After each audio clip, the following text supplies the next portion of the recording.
Hey guys, Savannah Bell here with My Massage World, and you may have heard about this important little facet to growing a business, networking. Well, this week I am giving you 4 tips to improve your networking efforts.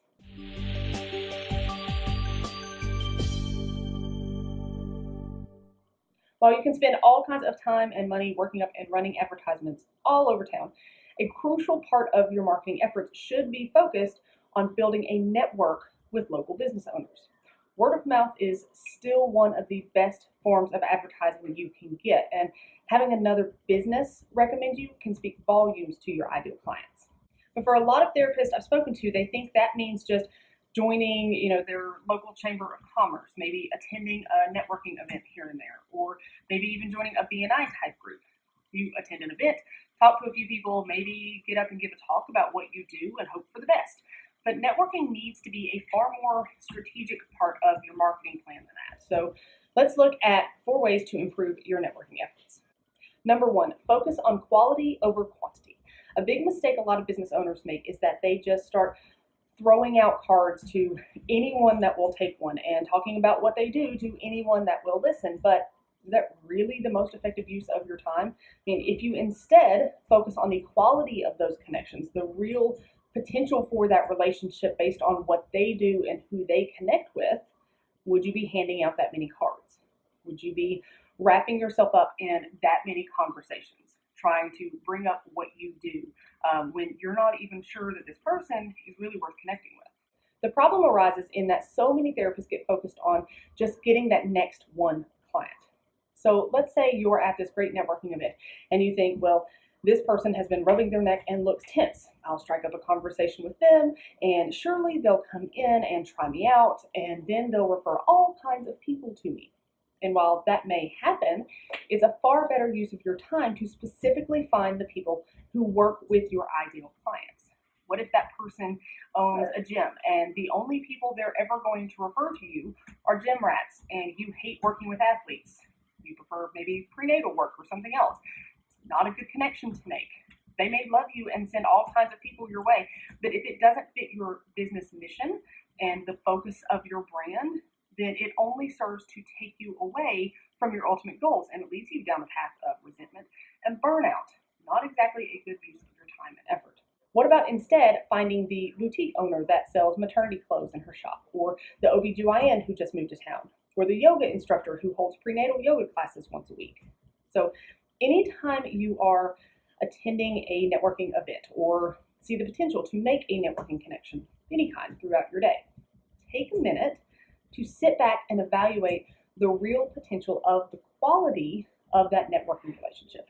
Do they fit your ideal client, and or do they cater to your ideal clients? Get particular about who you're spending your time trying to network with.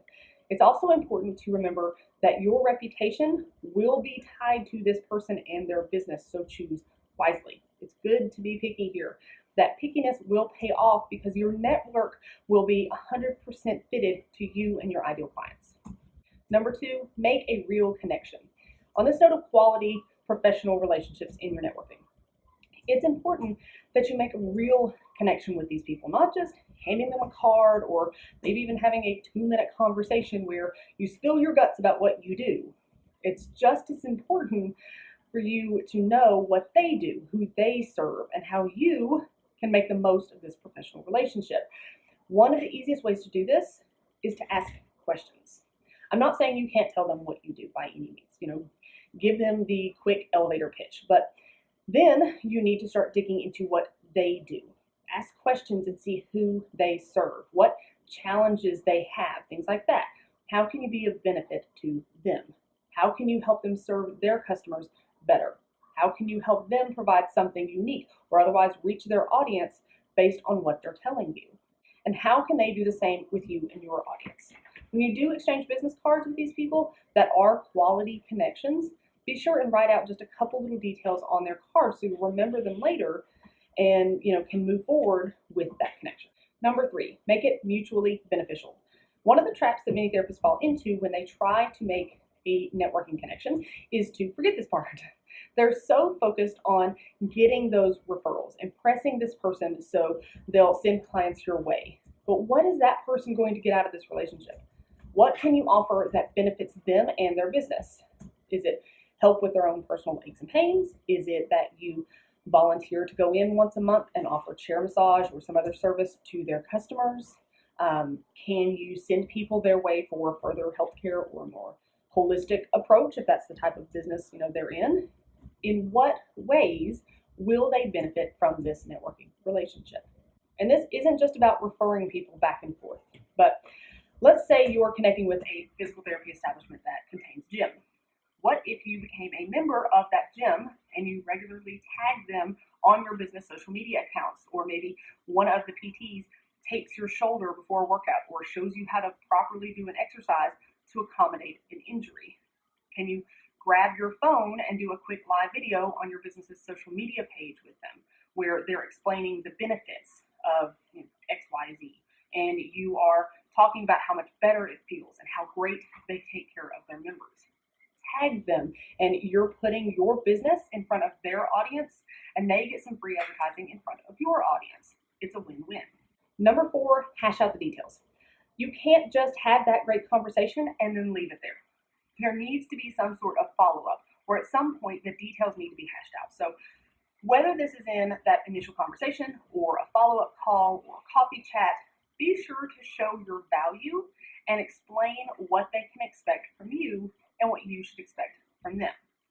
It's not like you're working out a contract with them or anything, okay?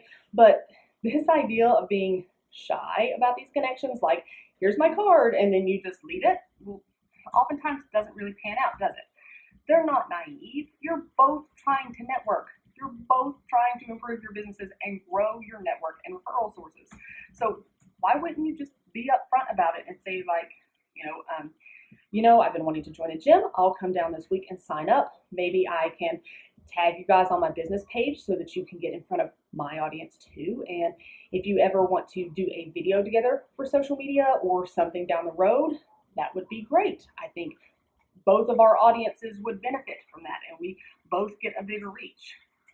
This is the kind of stuff that you want to talk about, not some vague BS of, it was great meeting you, hope to connect with you again soon. That doesn't get you anywhere. Work out at least some basic expectations for both parties. All right, so what do you think? Are you going to change up how you network now? Let me know in the comments. I would love to hear your thoughts.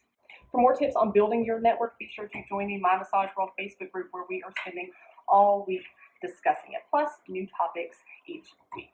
Thank you so much for watching today. As always, check us out at mymassageworld.com, like us on Facebook, subscribe to us on YouTube, and stay tuned for more videos. There's a new one every week.